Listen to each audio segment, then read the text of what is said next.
Hey Pinky, what you doing outside? Isn't it class time? I think you're supposed to have my class now. I'm going to your class. Yes, sir. I'm coming to your class. Right. I was just going to the bathroom. Okay, hurry up and come to class. Right, today we'll be continuing with income statement. Sir, I never really understand the income statement from the last class. The topic they kind of difficult. Well, you're in the right place, man. Right, you can just watch the video here and it will tell you everything you need to know about income statement. Alright? Thank you, sir. Thank you, sir.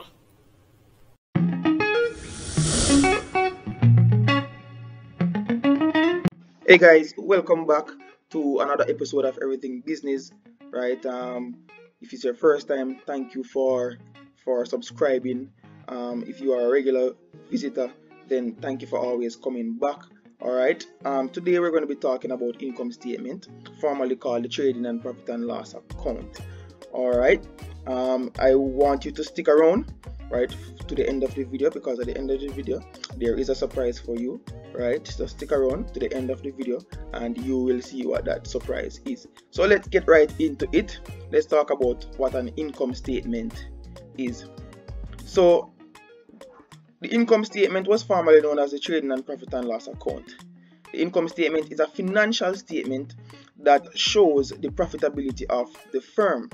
Right, it is a final account, and what that simply means is that it is prepared at the end of the financial period. All right. And the income statement is prepared from the trial balance. So we are going to use information from the trial balance to prepare the income statement. If you are not familiar with the trial balance, you may want to check out my video on trial balance, right? My tutorial on trial balance. The link will be posted in the description. So just check the description and you will see the link for the trial balance tutorial. All right. So let's look at the format of the income statement. Right now, this is the format of the income statement. I just want to go through the various parts of the income statement. So first, you're going to have your heading, right? The heading is important. I always tell my students, ensure that you put in your heading, right? And then you have what is called the trading account, right? Because the income statement is really a combination of the trading account, right, and what you call the profit and loss account, which is the next section. So the trading account essentially starts from sales and it ends at gross profit, right? And the profit and loss account starts at expenses, right, and ends at net profit. I will explain what those terms mean in a little while. So I want you to look at the format, right? Realize that the format, right, it starts with sales, and then you subtract. This is a simple format, by the way, right? This is a simple format. It will get more complex than this, but I will do another video when we are doing adjustments to final accounts, because that is the topic that will add adjustments to this, and then it will become a little bit more complex. But don't worry about it. This is a simple format. So we start off with the sales, right? So this is the sales figure right there, right? We have three columns, and first and foremost I need to explain what the columns are for, right? So these two columns here are for adjustments, right? This column right here is primarily to adjust the purchases figure, right? The second column is for other adjustments, right? And then the third column is mostly for totals and balances, right? This third column here is for. So the sales figure is placed here in the middle column. The only reason why it is placed in the middle column is because it has to be adjusted by the sales returns, or the returns inwards, right? So that is the only reason why it is placed here. If there is no returns inwards or sales returns, then the sales figure would be placed in the third column here. And then you're going to have your net sales. Now the net of anything, right? Net simply means that the figure has been adjusted. So when you see net sales, it means that the sales figure, right, which is this figure, has been adjusted. So this is the net sales figure. In further lessons, you will realize that you don't even have to show the net sales figure like this. Like, you'd have to write it like this in another line. You can simply place it in line with the sales returns figure in here, right? You don't have to show it like net sales.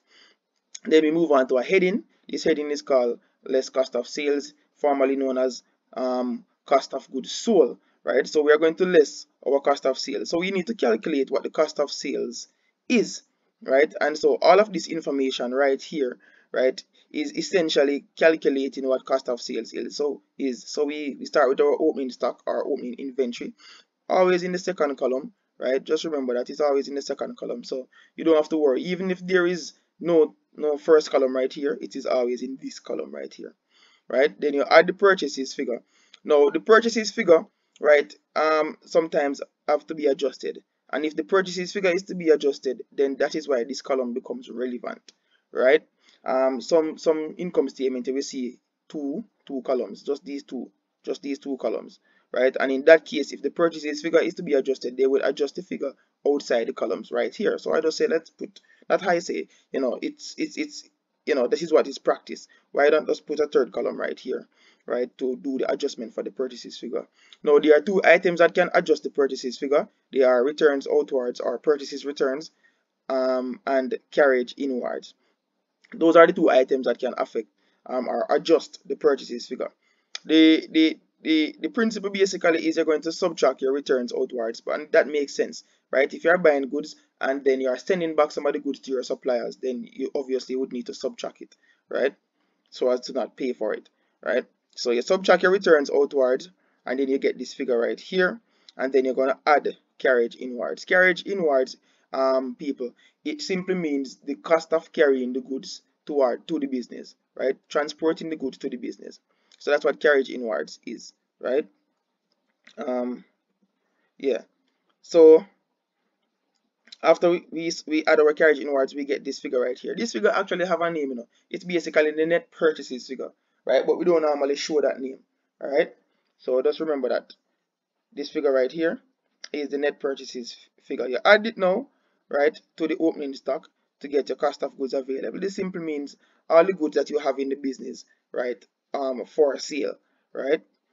And then we subtract our closing inventory. The closing inventory is somewhere outside the trial balance, right? Sometimes it's at the top of the trial balance, sometimes at the bottom of the trial balance, but the closing inventory is normally outside the trial balance or the closing stock. So you would subtract it here, and then now you would have gotten your cost of goods sold or your cost of sales, which from right here we learn that we are supposed to subtract. Anytime you see less, right, we are talking about subtracting, and it's obvious what add would mean, right? So you subtract your cost of sales from your net sales to get what is called the gross profit. So how do we get gross profit? So gross profit essentially would be equal to, right, your net sales minus your cost of goods sold. So what is gross profit then? So gross profit is the profit that is made before expenses are deducted, right? Good. And then now we move on to our expenses. Now we have to subtract our expenses from this profit. This profit is not the true profit, so to speak, right? It's not the true profit.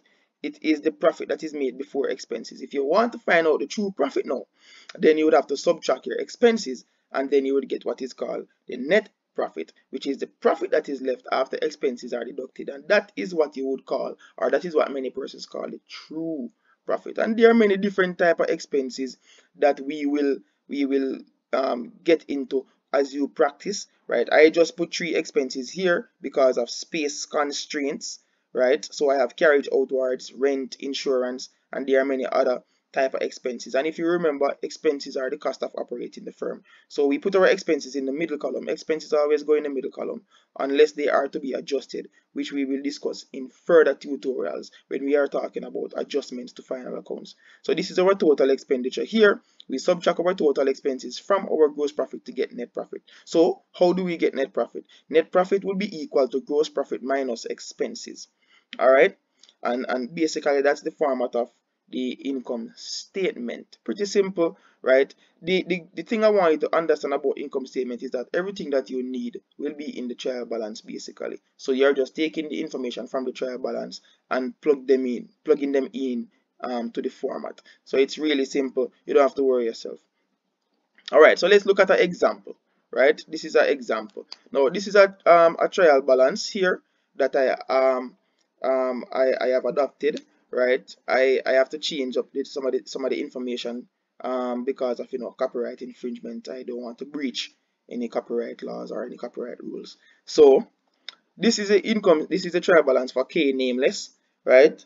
As at the 31st of March 2018. Now the first thing you do when you see a trial balance like this, you go through the trial balance to look at what the information that is there. Now there are certain information that are in the trial balance that you will not be using to make up your income statement, because those information will be used to make up the statement of financial position or the balance sheet, which is the next tutorial I am going to do. All right.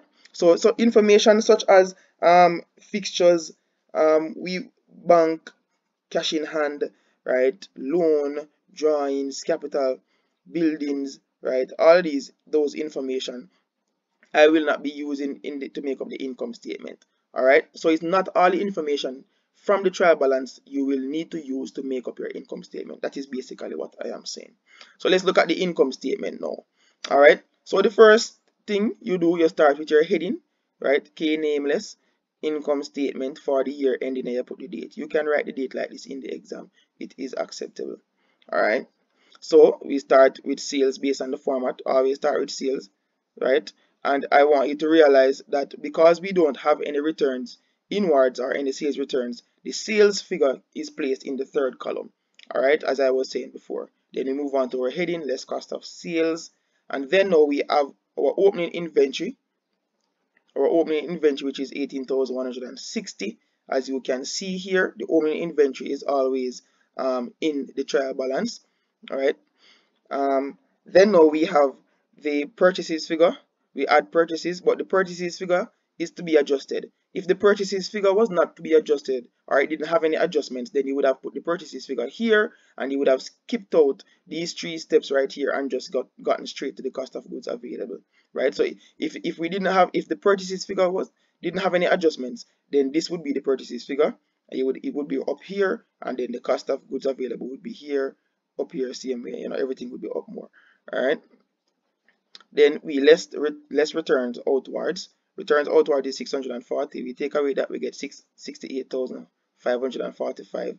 And then we add our carriage inwards, 420. We get 68,965. And then now, right, we are going to add that now to our opening stock or opening inventory. We get 87,125, and that is the cost of goods that we have in the business available. What we had in the business before plus what we buy, and that is how you get the cost of goods available.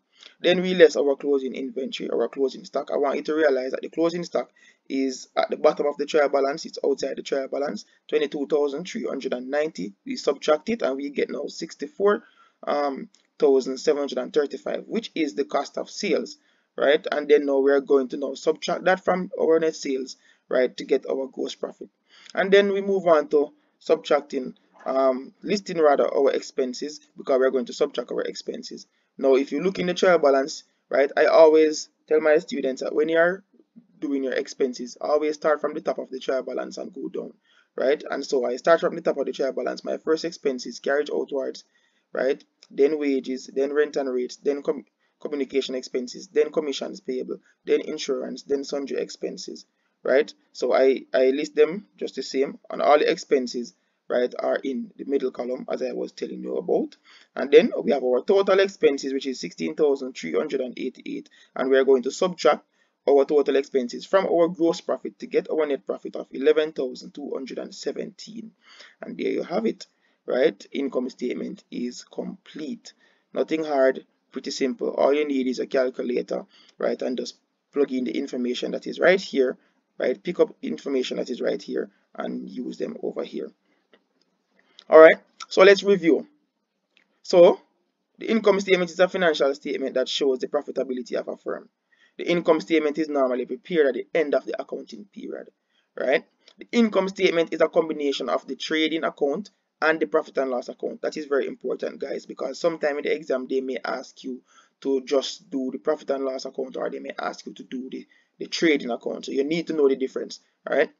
And the income statement is made up from the trial balance. So that's basically it. And now here is the surprise I was talking about. You have a practice, right? A practice question. I want you to do this question, right? Please leave your net profit, or if it would be so great if you could take a picture of your work and show show it. Post it in the comment section below so that others can see your process, right? But if you can't do that, you can just leave the net profit in the comment section below to let us know what your net profit is, to see if you have gotten the answer correct, yes or no. All right, so thank you for viewing, guys. Please remember to like, subscribe, and share. Please remember to leave your comments in the comment section. Tell me what you think about my videos. Tell me how I can improve, I can make it better, right? And I will see you around, right? If you need additional help, right? If you need past paper questions, you can always shoot me an email at everythingbusiness876@gmail.com. Thank you. All good.